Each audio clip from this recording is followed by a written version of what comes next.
Hi, and welcome to another edition of the Tracker here on Citi TV. Today, we go off the scope just a little. Yes, human health is our point of interest today, and we have just the perfect person to educate us. He's worked with some of the most famous athletes in the world. I'm talking about the likes of Cristiano Ronaldo, LeBron James, Carmelo Anthony, Kobe Bryant, and the likes. Yes, so you know the conversation will definitely be very, very educative. We'll take a break. Welcome back to the Tracker here on Citi TV. And I have my guest in the studio. He's worked with Nike in their research labs. Like I said, he's worked as a physio, yes, with some of the most famous athletes in the world. He spends his regular day at the George Fox University as a professor of physical therapy. Tyler Cudderford or Tyler Cudderford. Yes. I hope I got that right. That's perfect. Thank you. Nice to have you on the Tracker. Thank you. This is my fourth time to Ghana. Yes. Oh, that's interesting. So you really do know the terrain pretty well by now. I think so. I'm almost Ghanaian, they say. Nice one. Let's talk about what literally brings you down here this time before we get to know about your career and your life business as a physical trainer. Why are you in Ghana this time? This time we're hosting a number of clinics that have to do with population health, and waist pain and back pain are common here. So we've brought a bunch of physiotherapists with us, so there's 14 of us total, and we're around the city area in the markets and providing free treatment for physiotherapy. So that's part of it. The other part is a conference. So there's a conference this Friday and Saturday. It's the second international conference on sports physical therapy, and so that's another reason why we're here. Interesting. Now, what has the reception been like? And as far as this awareness about taking care of oneself is concerned, how healthy a country is Ghana, and what are your performance parameters? How do you measure that you're making an impact down here with your business? That's a great question. You know, being here the fourth time, we're understanding that high blood pressure is very common, hypertension, as well as stroke. So it's has a higher incidence of stroke in Africa, and specifically in Ghana. So this particular conference, the day one, is around stroke prevention and stroke rehabilitation. So how do we measure that? We want to leave a part of us behind, and so part of that has to do with training. So we're connected with a couple of universities and teaching and training and empowering that next generation of physiotherapists, as well as sports scientists and exercise science people. Now, is this centered to Ghana, or you do other African countries or other countries around the world? And will you probably be back again? We'll be back again, yes. And we're concentrating on Ghana. Okay, concentrating mainly on Ghana, yes. Now, talk about the equipment that you use, because you are a specialist in biomechanics, right? Yes. How much of a difference does it make, right, to introduce the kind of technology that you are used to as to perhaps what already exists down here? How have you measured both of it, and like what difference does it make really? So in the world of biomechanics, there's a lot of sophisticated pieces of equipment that you can use to measure human performance. And that's not necessarily our focus. So we don't bring big machines, and we can do lots with our hands. And we teach, like I said, trying to teach and train that next generation how to fix people with your hands. Oh, that's interesting. Yeah. Let's talk a little bit about yourself as a person. Now, how does one end up working at Nike, working with famous athletes like Kobe? How did you stumble into this whole branch of physical therapy? I think it might have been a stumble. So I practiced as a physiotherapist for a number of years. Was interested in Was this always your interest, like right from university or high school? Was this always your interest? No. So the real story is I met a girl. And she was going into physiotherapy. Interesting. No, I know, that's funny. And so so that piqued my interest. And then yet spent 4 or 5 years practicing physio in a number of arenas, one being sports.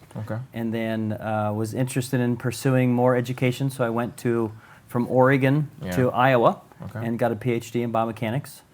And was interested in running injuries. And so this time where you met this girl, I believe, is undergrad? It was undergrad, yes. Okay, good. Yeah. And then, while in Iowa, was interested in running and running injuries. Okay. And then that's where I learned how to do biomechanics. And then from there was recruited by Nike. Okay.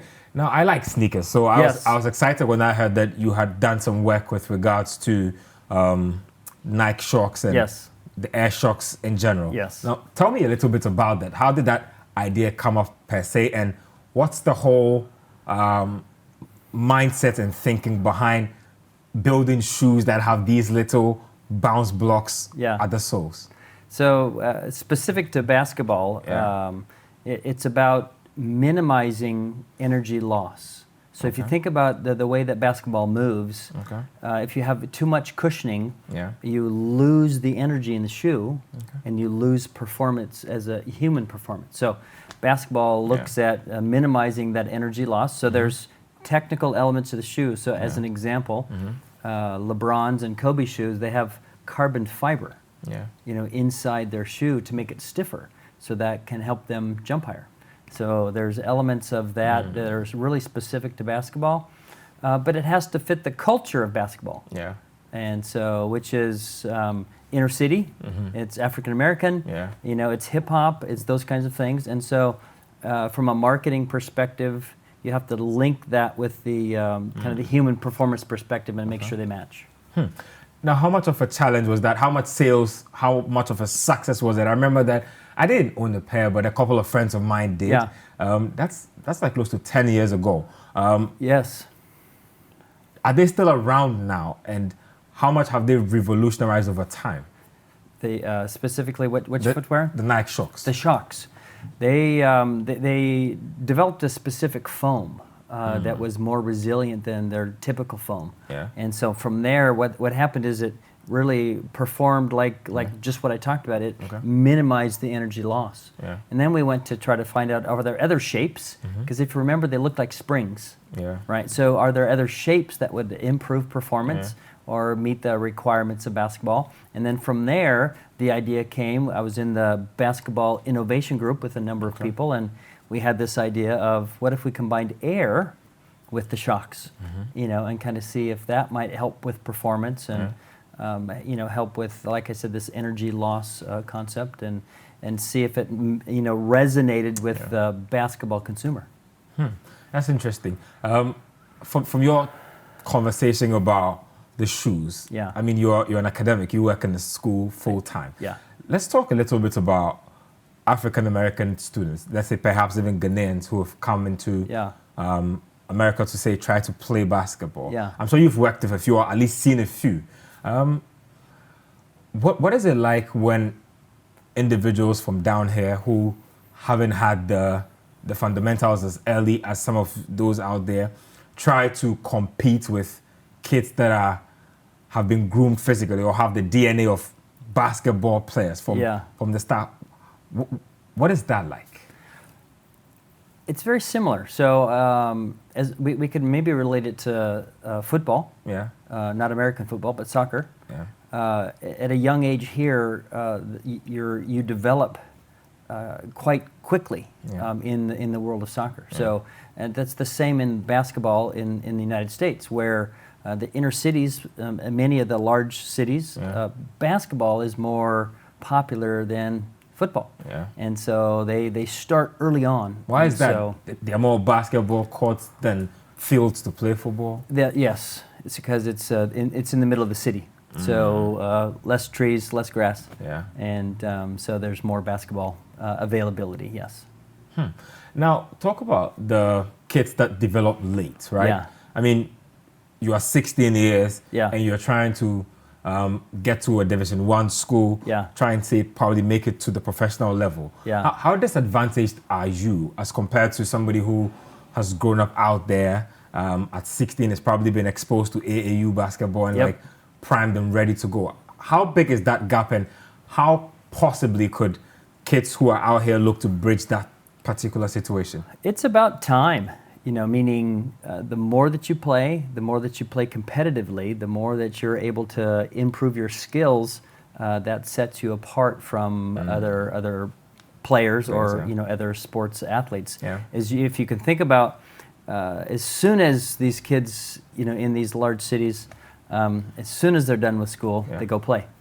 And so they'll play, all afternoon and all evening. And so that's their love and their passion. Yeah. And some of them have a goal of reaching the NBA, and some of them have a goal of, playing in college and things like that. So, yeah. Let's talk about injuries, right? Because in my field of work, we come up a lot with these type of situations. An athlete down with an injury. Most recently, Kevin Durant down with an Achilles injury. Yeah. What's that one injury or perhaps category of injuries that biomechanics hasn't necessarily found a way to overpower or possibly solve completely? That is a great question. So if I were to be transparent and think about the technical aspects of biomechanics, there's really not a strong link to biomechanical variables in injury.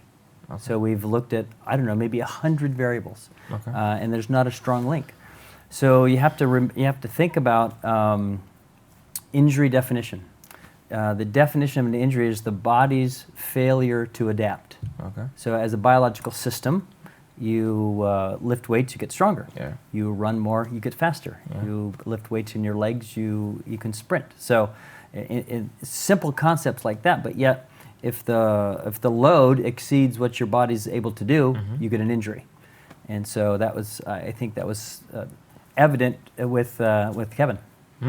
I'll take you to another Ghanaian player. Perhaps you might not know him, by name Baba Rahman. And this was a self-inflicted injury. Okay. Last time it happened, this was in the AFCON 2017, the opening game. So he was doing a sprint. Yeah. And I think the ground was a little bumpy, the grass was a little rough, and then he pulled up, clutched his knee, and was on the ground. Okay. We heard from the MRI that it was an ACL injury. Yeah. Now, what is it about ACL injuries that's so devastating? First of all, try to explain to me the nature of the injury and why it takes such a toll on the career of athletes. So technically, the ACL holds the knee together. All right, so it holds one bone from going... The cruciate ligament. Yes, the anterior cruciate ligament, yes. So are we saying that there are cruciate ligaments literally everywhere you have joints, if we are trying to be... There are ligaments in every joint, yes. Okay. Yeah, so this specific one crosses at a... Cruciate means cross, and so there's an anterior and a posterior cruciate. So there's this cross almost exactly in the middle of the knee. And so when we talk anterior cruciate ligament, we're talking about knees specifically. Yep, that's the ACL. Okay. Yep, and so as he planted, part of his body was going one way, and the leg went the other way, because, like you said, he landed in a hole, and so maybe his from below the knee went one way, but yet he was turning, and his body went the other way, and then the ligament wasn't able to hold the load and broke. Now, talk to me about the time duration for an injury like that, right? Yeah. And why it takes so long to heal. And does it even heal permanently? Or perhaps there are surgical processes that help you to hold it together and use, but it never gets back to the original? Because I know a lot of athletes who have plates in their hands and screws in their knees and whatnot. What's the nature of the healing process? So can I go back just a little farther? Yeah. So, and I'll be quick about it. The more aggressive you are in the rehabilitation, the faster you get to play and the better you are. So as an example, in 1989, they used to cast your knee and they immobilized it so you couldn't move. And then they found out that if you let players move early, they perform better than those that had their knees casted. So in the United States, we don't cast the knee anymore. We don't give them braces. The day after surgery, so my daughter, Division I hurdler, ruptured her ACL. Wow. She landed wrong. And so the day after surgery, I had her walking up and down stairs. Wow. Yeah, and doing squats and all those things. And so that's clear in the literature about if you push them early, they're going to get better. So this was, she was a junior in high school, and then she made it all the way to be a Division I athlete and raced against Lolo Jones with a torn ACL or a reconstructed ACL. So wait, I know I'm trying to get into too much detail here. Yeah. But what does a reconstructed ACL feel like or look like? Is it being like stitched together surgically? Do you get a replacement plating it? What exactly happens? No, that's a great question. So there's two main ways to replace or reconstruct the ACL. Yeah. They take parts of your muscles and ligaments around the knee. Yeah. So the one that in front of the knee, it's quite wide and there's more than you need. Yeah. So they'll take a section of that. Yeah. And they'll screw holes in your knee, and then they attach one to the tibia and then one to the femur. And so they also can take your hamstring, because your hamstring's really thick and big. Yeah, it has like extra muscle. Yeah, they have a little bit of extra, so they'll take that and do the same thing. Well, they'll screw it into the tibia and the femur. Let's talk a little more of injuries, right? Because I'm curious about how the mindset of a person works towards recovery as compared to, say, a standard time for recovery for everybody. Yeah. Now, I'm saying this because when this Durant Achilles injury came up, I was looking at a board where they listed a couple of athletes that had had similar injuries: Dominic Wilkins, Kobe, Chauncey Billups. And I realized that Kobe was at the top of the list for having the lowest time for recovering from his injury. Now, how much is this a consequence of the severity of the injury versus the mindset of the person and maybe the specialty of the doctors and the individuals working on the person? So that's a loaded question for sure. I love it. The severity has some play in the role of when people can get back to their sport. As an example, Kobe. Depending on the rupture and how the surgical procedure goes, it can be easy. But the mindset, that might be more powerful than we think, because there are those that play without an ACL. So they ruptured soccer players, football players that have ruptured their ACL and they didn't get it replaced, and they're playing professionally because they believe that the muscles in their legs can control the knee. And so the mind, I think, maybe plays a larger role than we think in getting people recovered and back to playing. Because if you're afraid, then maybe your recovery and your performance might be less. I was going to ask you about your combination of religion and physical therapy, because down here in Africa, you find that when athletes get injured sometimes, instead of going straight to a hospital to get treatment, they sort of feel like they can get unorthodox medicine to work for them. A few herbs, a few roots, mix them up, wrap it around the knee.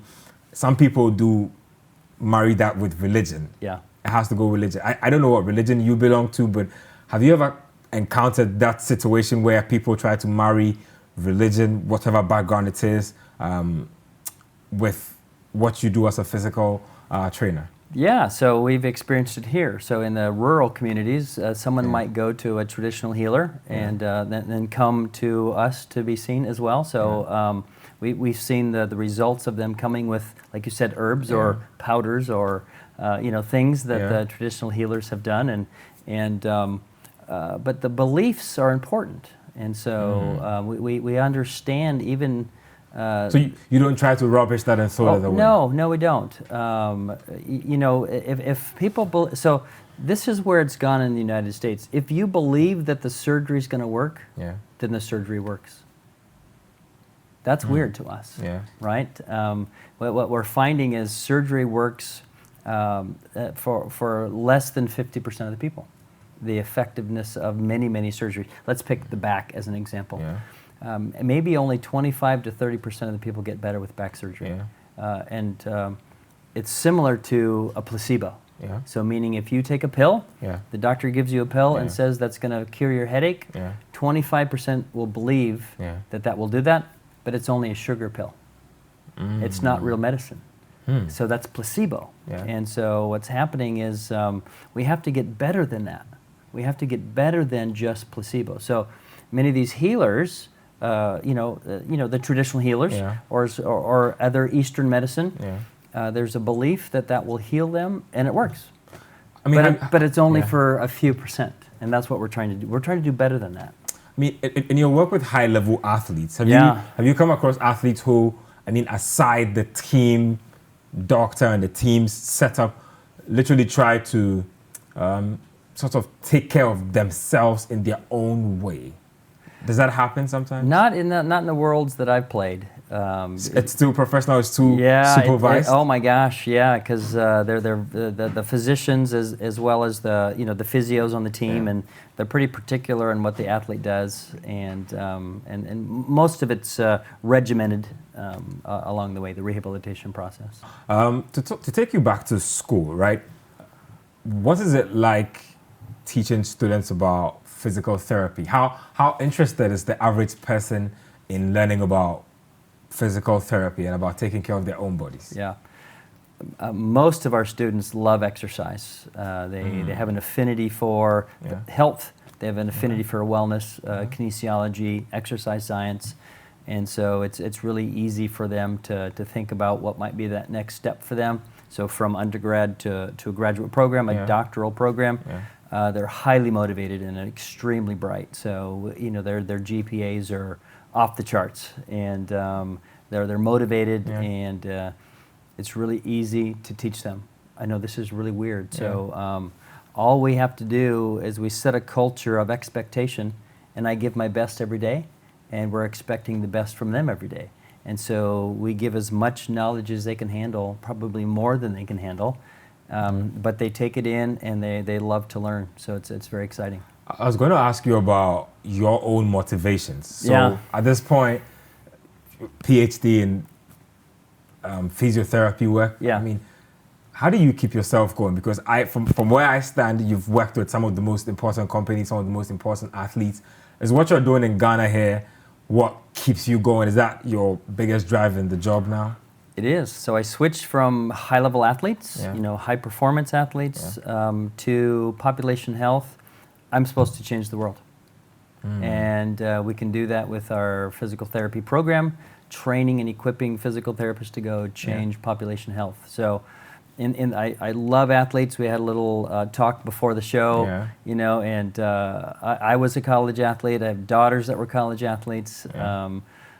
So I tested many athletes, hundreds of running athletes. So I have an affinity for that for sure. But yet people are dying of heart disease. People are dying of stroke. People are dying of diabetes. And so I changed. And what motivates me now is trying to see if we can change the health of communities, both abroad in Oregon, but also in Ghana. Now, talk to me about your work in Ghana, right? For instance, you spoke about not bringing big machines, but rather leaving your expertise in the hands of other people. What's that been like, the training programs? How long do they take? How receptive are the people you are training? What are you looking out for with regards to people you want to train? Right. So right now we're working with KNUST, and 120 some students have come for these last 3 or 4 days, and they're interacting with all of us in all of our clinics, and so we're teaching them the skills that we've learned in the States. And so every day they come, every day they participate, every day they they have their hands on just like we do with the treatment of the patients that we see. Now, I'm curious about this because these days you find younger generation or individuals acquiring these complicated diseases that perhaps would have been for them maybe when in their 60s or 70s. How important is it to educate young ones, and how complicated has it become with these diseases such that people need to be aware at what age, what they need to do? What's that like? I love that question. One of the things that we're seeing is exactly what you said, where it used to be you died or you had a heart attack later on in life, and now it's coming early because of stress, but mostly because of inactivity. And so there was an article that came out that was World Health Organization as well as the Center for Disease Control. It's 700 pages long, and it talks about the number one thing is getting moderate